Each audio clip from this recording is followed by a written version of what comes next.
Well, so our first story, the Member of Parliament for Burumkuru Yoyo, that is Solomon Boa, has described as absolutely unnecessary task to dawn curfew imposed on Nangpandure, which is within the constituency.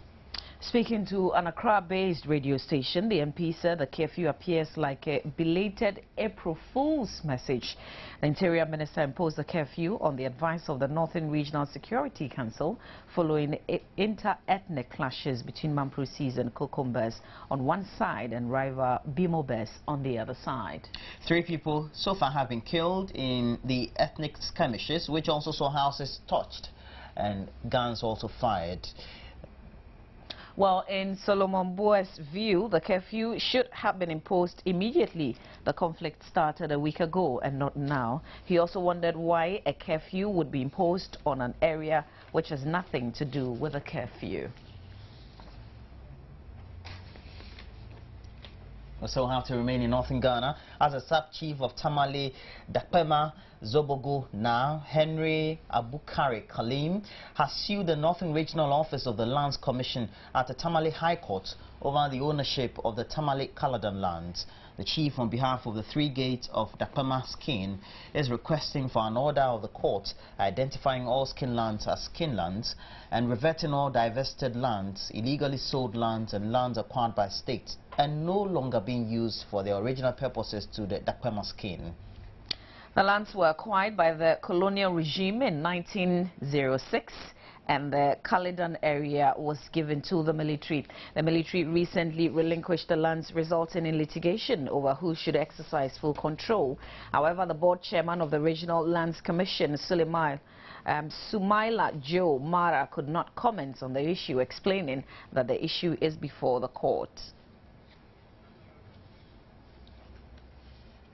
We turn our attention to some security issues as well as some utilities, and the Electricity Company of Ghana says it is continuing to implement projects and initiatives to enhance the quality of service to customers.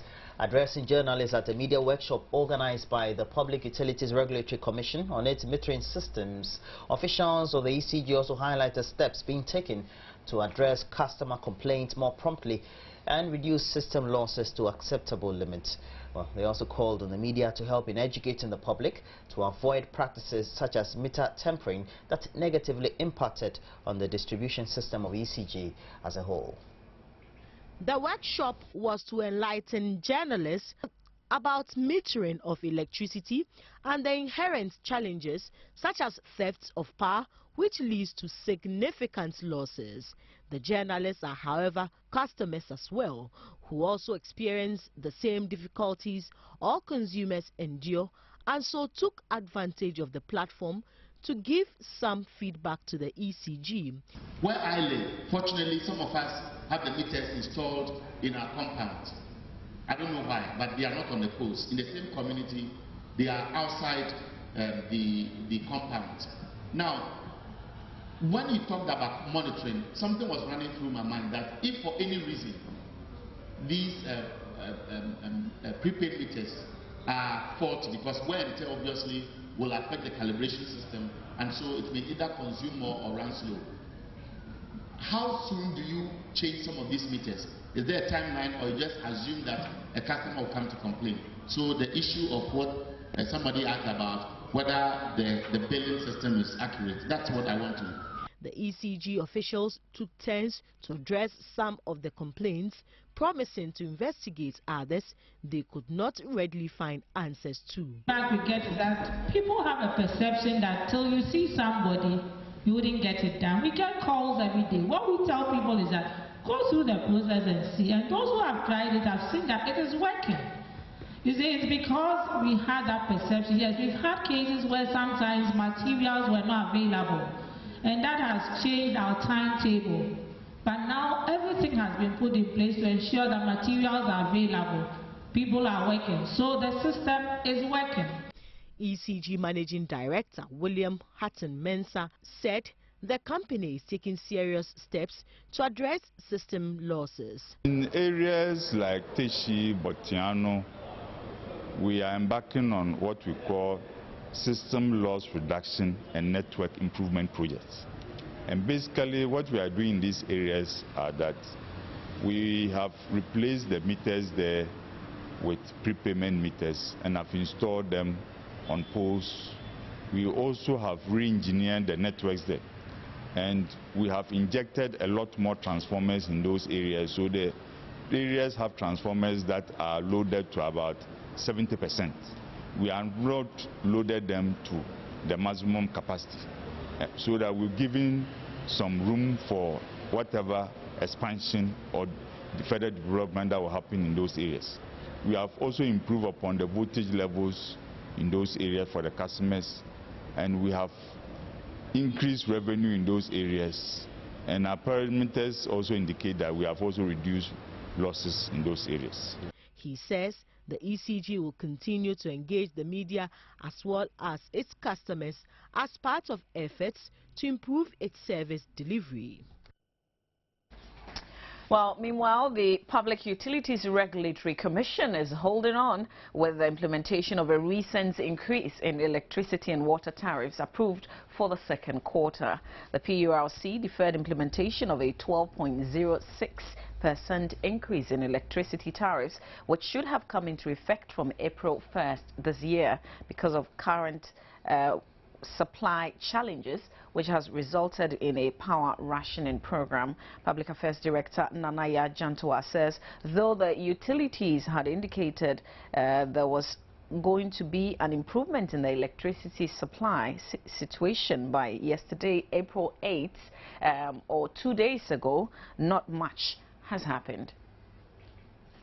Also monitoring the situation. When we finished the tariff, we said that because of the load shedding and the burden on consumers buying other alternative sources of energy, there is the need to just defer the implementation of the tariffs. We did the calculations using automatic adjustment formula, and we arrived at a certain increase, but we didn't pass it on because we didn't want to overburden the consumers. And now the load shedding is still on. I mean, we haven't seen any change in what is going on, so we need to monitor it carefully, and at the end of the day, it's when everything is done or is minimized that we will pass it on. There was some improvement in the system, but now we are still having reports of some load shedding going on, so we need to see that it is totally minimized. We are still monitoring because the utilities gave us 8th April as the time that most of the plants will come on board, so we are looking at the situation, studying the situation carefully. And what are you picking up from them as to the reason why the plans they were expecting to come on are not on? No, they haven't told us exactly what it is, but we are waiting because you see, when you finish with the work, certainly you have to do some form of pre-testing to ensure that everything is all right. So for now, we are still waiting to see what it is. The Chamber of Bulk Oil Distributors is set to go to court on April 10, and that is today, to scuttle the execution of a contract between the Bulk Oil Storage and Transport Company and the specialist laboratories. Well, the BDC Chamber's action is the latest step in its campaign to, as it puts it, prevent the management of Ghana's national petroleum stocks and highly sensitive strategic reserves from falling into unapproved hands. The Chamber, which has concurrently petitioned the Chief of Staff and the Energy Minister, says it would be petitioning President Mahama on Monday to stop the contract, it says, which contradicts the call to champion local content. According to the bulk oil distributors, the deal also violates Ghana's local content laws and also lacks transparency. Under the current arrangement, TSL is to invest up to $10 million on CCTVs, SCADA systems, flow meters, tank gauges, and gantry upgrade. Well, we have not been privy to a thorough inspection by boss because we've not even been allowed to.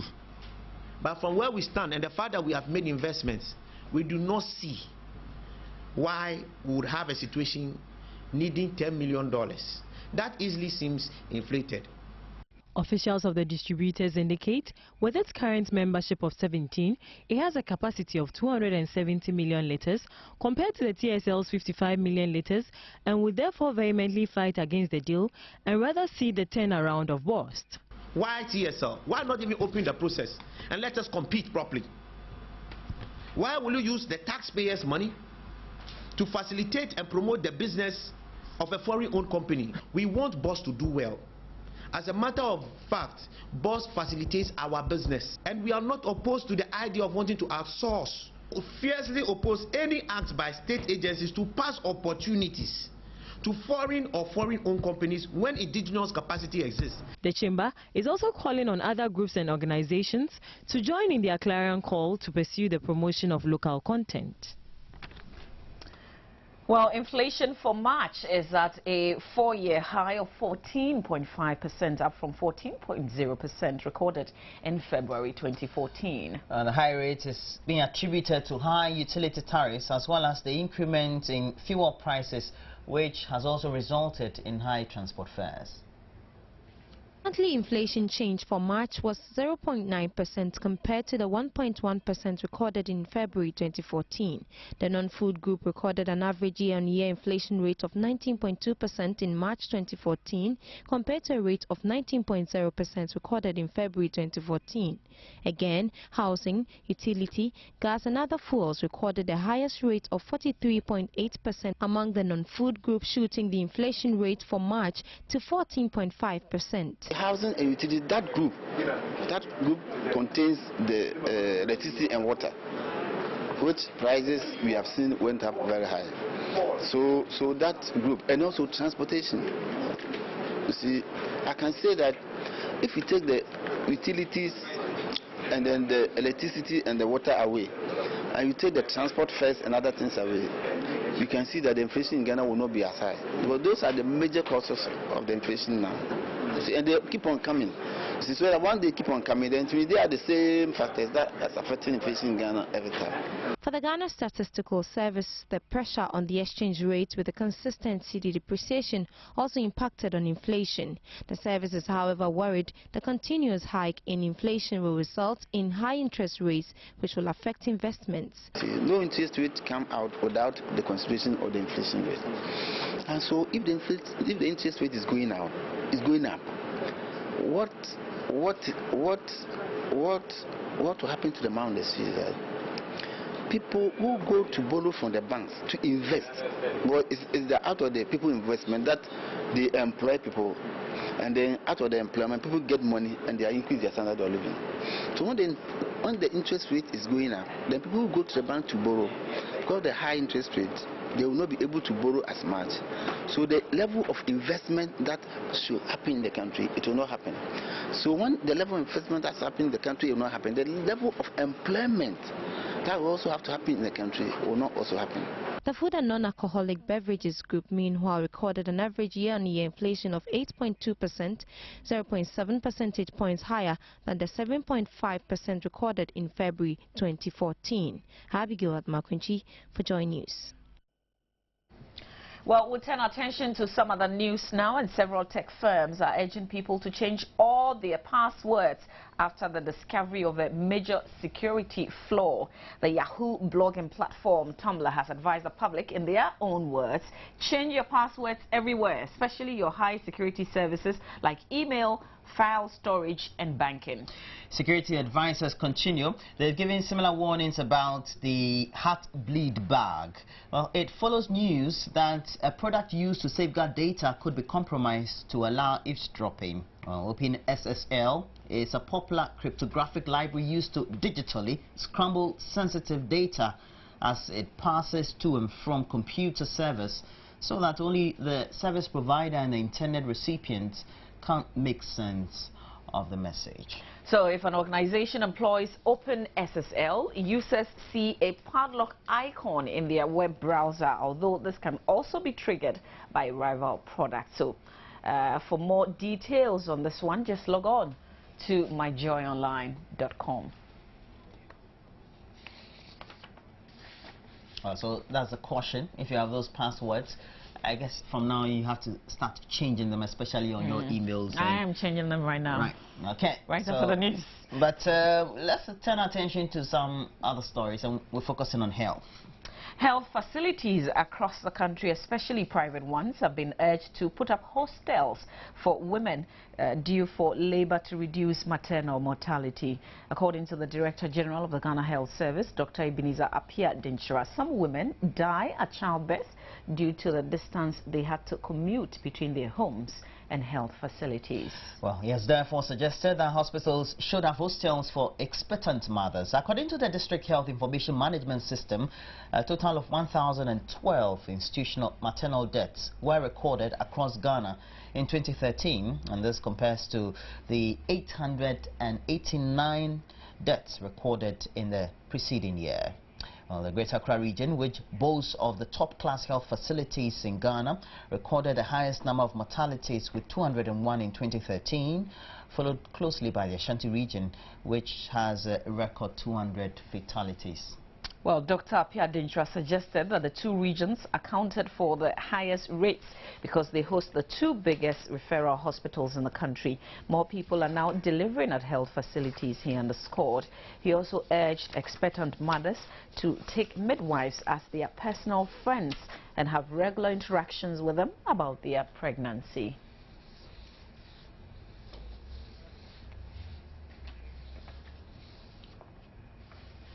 Students and pupils in several schools along the coast in the central region are having to write their end-of-term examinations in churches following a major rainstorm that have hit their areas. A number of school buildings and other structures are currently inundated and currently remain uninhabitable. The National Disaster Management Organization, NADMO, is meanwhile yet to provide relief items to the rainstorm victims. We bring you stories from some of those affected areas.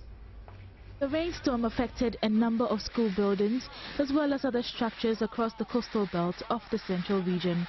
While roofs of buildings were ripped off, other buildings collapsed as a result of the violent nature of the storm. Hundreds of people rendered homeless at the moment are having to put up with friends and relatives, while the National Disaster Management Organization is housing affected persons in churches and school buildings that were not affected. At Elmina, Abakam and other adjoining communities, students who were to start exams today had to be accommodated in churches. Ebenezer Fosu-Atapane is the head teacher at the Futu Mampong MA Basic School in the Cape Coast metropolis. There was a rainstorm, and all of a sudden it raised the roof of the primary school and dumped it somewhere. At that time, fortunately, the primary session had closed, but the JHS were around.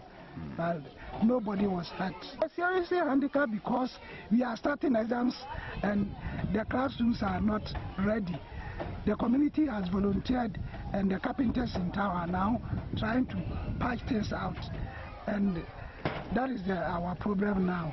While NADMO has not been able to provide any relief items to the victims, some of the communities, with the support of their MPs, have mobilized some resources and assembled artisans to rebuild and help clear the mess. Stephen Morrison Arthur is the SMC chairman of the school.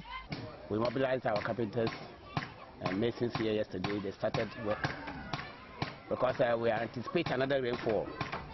So we want to finish everything. But the materials brought, we are not sure we'll be able to complete some of them had to lodge with their friends. But they have not given us anything, but they have assured us that it affected so many villages within the municipality. And they told us that we're going around, that we shall hear from them. These things are going on. In fact, we are not comfortable because the school has now received some materials, but the other individuals. And even the school, we are not sure whether the materials will be enough for. The affected communities are still appealing to NADMO to come to their aid.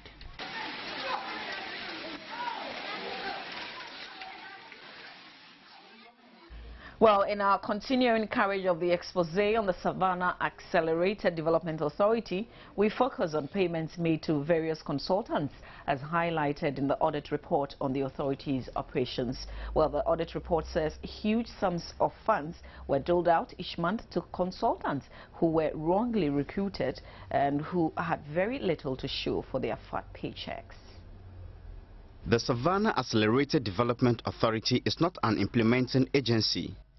SADA acts as a coordinator and facilitator, so its projects and programs are carried out by service providers and not officials of SADA. Management's explanation for engaging consultants is that SADA had only a skeletal staff at its inception and needed qualified technical staff on short-term basis. Documents available to Joynews, however, reveal that the consultants were not engaged only at the inception of the authority. The consultants were also not engaged on short-term basis.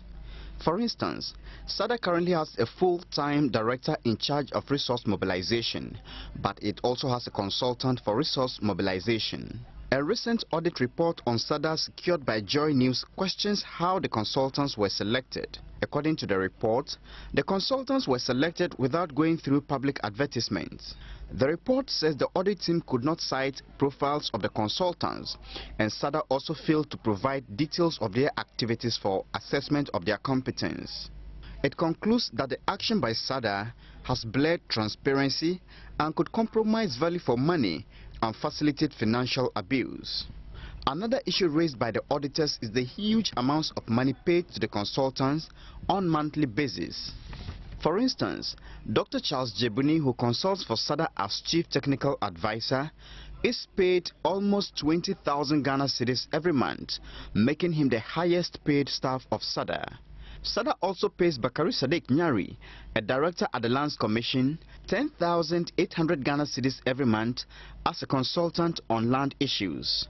The authority pays Kennedy Mohammed 7,500 Ghana cedis every month as a consultant for resource mobilization, even though he has not mobilized a PESWA for SADA since his engagement.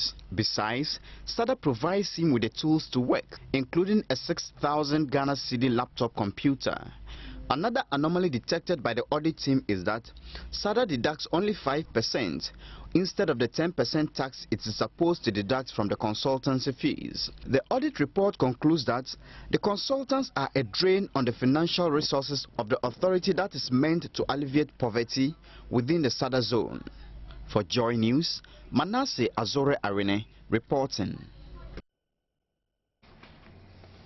Well, that's it for the AM news this morning. Before we go, though, we want to quickly run through the headlines again. Well, Roland, you ready? Yeah, I'm ready. Okay. The Public Utilities Regulatory Commission, they suspended implementation of its recent increment in electricity and water tariffs, and that will be good news to us, the consumers. I don't particularly think it's good news. They shouldn't have even considered it in the first place. Yeah, considering everything that's happening. Well, but also the Member of Parliament for Bumprugu, Solomon Boa, has described as absolutely unnecessary a dusk dawn curfew imposed on Nampanduri within the constituency. And several technology firms in the more developed economies of the world, we're talking about in the United States and Europe, they are urging people to change all their passwords now after the discovery of a major security flaw in systems around the world. All right, we're doing so. We'll give you time for you to change your password, but just some other information. You drive a Toyota. You know Toyota is recalling some of their vehicles. Yes, I know. I know. This one is on 2011. All right, so stay with us. We'll bring you sports. And yesterday, it wasn't a shocker. I mean, Manchester United didn't think it was going to move on this stage, so it's no big deal. But we didn't think they would do well. Sports is brought to you by Cowbell. Chelsea. It's normal that they fail. Oh, please. It's normal that they fail. Manchester United, normal. No, I don't think this was not a failure. It wasn't a failure. It wasn't a failure. Well, we're going to have Baba Tando in the studio. Our sound technician, stop making noise in our ears. And tell us how poorly Manchester United Sports is brought to you by Cowbell. Stay with us here on the AM show. Rashida will announce that.